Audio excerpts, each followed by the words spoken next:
Good afternoon. My name is Maria Ramirez, and I'm here to talk to you today about evidence-based policing programs and the programs that will be implemented in our agency to help combat crime and keep our community safe. Why evidence-based policing? We're going to talk about CompStat and the Enhanced Evidence-Based Information program that it is. We're going to talk about how CompStat integrates proactive policing and how it's goal-orientated. We'll also talk about how it versus traditional policing, and that traditional policing is primary guardians, were looked at as primarily the primary guardians of public safety, respond to observed and reported crimes and make arrests, and how these two programs differ and why we would use CompStat versus traditional policing. CompStat, short for computer statistics, is a computerized information sharing tool that measures and tracks the successes of fighting crime, identifies target zones, and allows law enforcement to receive real-time updates. CompStat focuses on 4 primary goals when promoting community safety using information-driven tactics. The primary goals are timely and accurate information or intelligence, rapid deployment of resources, effective tactics, and relentless follow-up. Law enforcement agencies have seen great successes using CompStat since its creation in the 1990s, and the integration of community-based policing has helped reduce crime rates. Using intelligence-led policing like CompStat, law enforcement agencies are better able to be organized, structured, and identify area needs. In receiving timely and accurate information, agencies can identify hotspots and collaborate with other local and interstate agencies when attempting to combat area crime. Using rapid deployment and effective tactics allows officers to be strategically located and reach destinations promptly. Through the use of information-led policing, officers can discern what and where the focus should be applied and then implement these tactics that will be effective in those locations for that type of issue that they're dealing with. The goal of relentless or aggressive follow-up allows for further needs to be identified and ensures that the implemented strategies are working. Present follow-up is the core of CompStat, and without these follow-up processes, all of the other goals would fall apart. Let's talk about traditional policing. Traditional policing differs in many ways from CompStat and does not yield the same benefits provided by the CompStat model. Law enforcement is seen as the primary guardian of the public through the lens of traditional policing. Through a more conventional approach, officers receive a call or are in view of a crime that is taking place.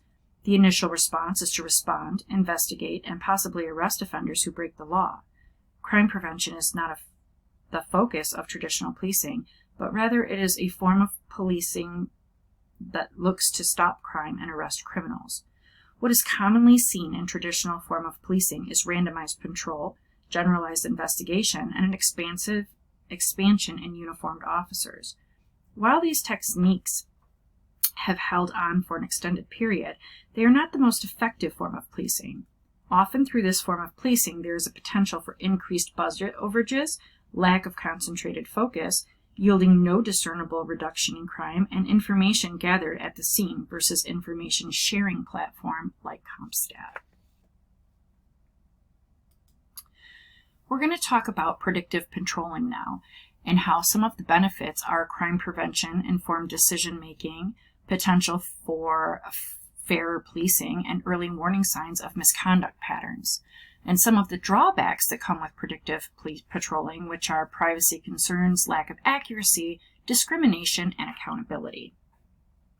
Predictive patrolling is an effort established through intelligence-led policing.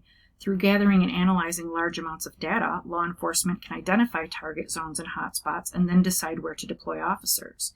These deployment area locations where crime and victimization are more likely to occur are where they go. While targeting high crime locations is a benefit of predictive patrolling, informed decision-making and advancement in the criminal justice system through the promotion of fairer policing are also significant benefits. Through collecting and analyzing collected data, predictive policing can lead to a more unbiased decision-making process. Statistical information will play an essential role in discouraging officers from making arbitrary decisions that might be based on bias rather than evidence. While implemented algorithms producing target hotspots and any potential for bias or discriminatory selection of patrol areas is alleviated, making patrolled neighborhoods an unbiased choice and furthering the possibility for advancement within the criminal justice system.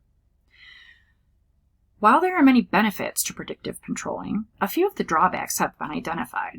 Possible identified areas are privacy concerns, lack of accuracy, discrimination, and accountability.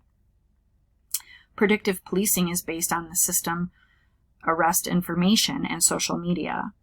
As there is no risk to privacy with arrest information, the social media platform shares or bears some concern when observing personal information becomes a violation of privacy. The logical response is that individuals who post information on social media platforms without restricting viewing of that content are offering that information publicly.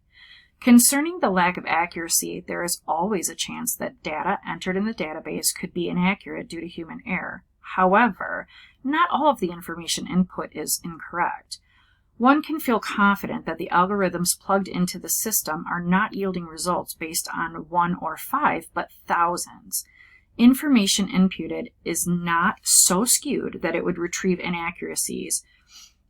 Discrimination comes into play if the data entered is fed based on bias.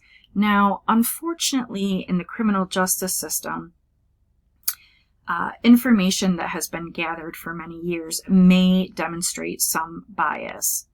Fortunately, through programs like CompStat, new information is gathered and imputed daily, having a spectacular turnaround to discriminatory policing.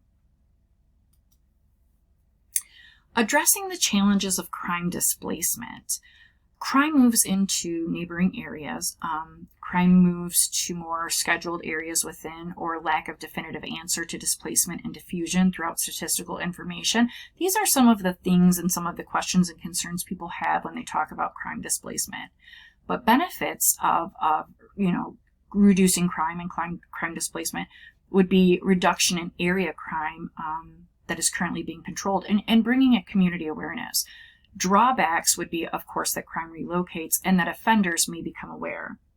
Crime displacement occurs when offenders change where they commit their crimes.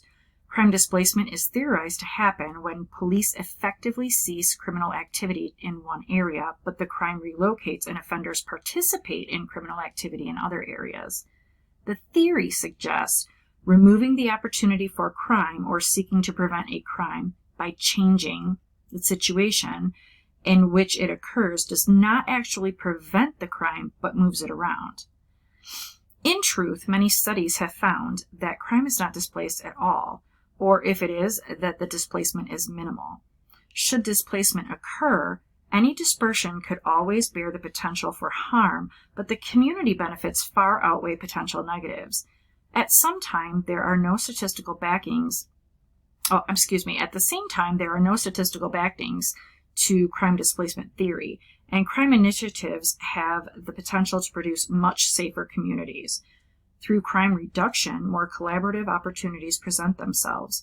If crime displacement were something that occurred routinely, a drawback other than crime-moving locations would be offenders becoming aware of the methods and simply cease legal activity until it was safe to resume. Fortunately, crime displacement is not a pressing issue and is based on a theory that has no factual backing, as previously mentioned. Focused deterrence, also known as pulling levers, is a strategy that focuses on attempting to deter criminal activity and behavior through a series of consequences. While this strategy focuses on deterring crime, it also focuses on rewards from abstaining from illegal activity. Law enforcement and community representatives focus on crime reduction through high-risk offenders and convey clear and concise incentives for avoiding violence and deterrence for engaging in violence. Through unambiguous targeting, high-risk offenders, civil rights violations are areas of concern through police abuse of power. Fortunately, training on ethics and civil rights violations are often implemented in the most law enforcement agencies, helping to eliminate this possibility. Fourth Amendment training that ensures warrants, searches, and seizures are executed properly is facilitated through all officer training departments, ensuring when a suspect is approached that any detainment is met with justified, reasonable suspicion, or probable cause if making an arrest is essential to the ethical and legal requirements of the Fourth Amendment. Additionally, bias is another concern for focused deterrence. Although focused deterrence is often geared towards high-risk individuals, some may find this to be a biased approach. To ensure that officers are not labeled as discriminatory, ethical training on civil rights, police abuse of power, and bias are great refreshers that can be implemented in agencies annually. Enforcing shift rotation concerning time and location is another way to help these ethical concerns and officers from experiencing burnout and rising to an issue.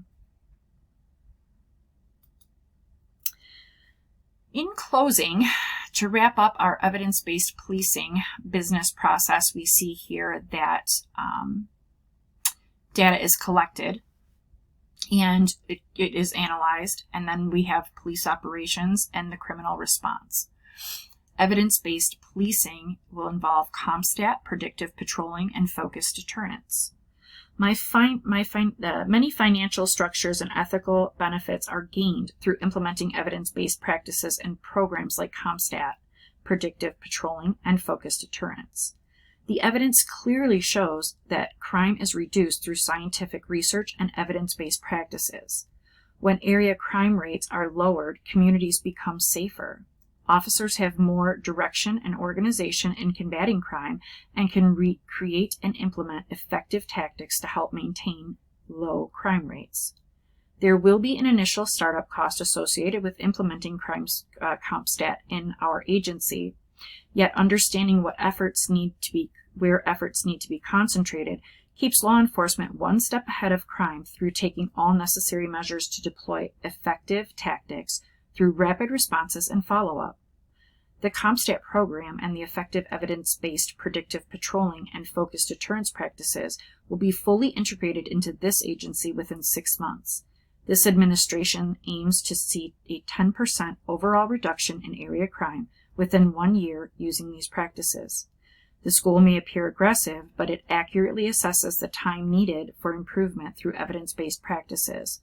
While there will always be the need to move forward with new innovative efforts, implementing evidence-based techniques is backed by scientific methods which are proven to be successful, and that is where we are at with that, and that is what will happen. If there's any questions, these are the references that were provided for this slideshow, and if you have any questions, I'd be happy to stick around and answer those for you. We're going to be very successful in this department by implementing CompStat and focused deterrence and community policing. And if there's any questions, please feel free, and I'm going to stick around to answer those for you.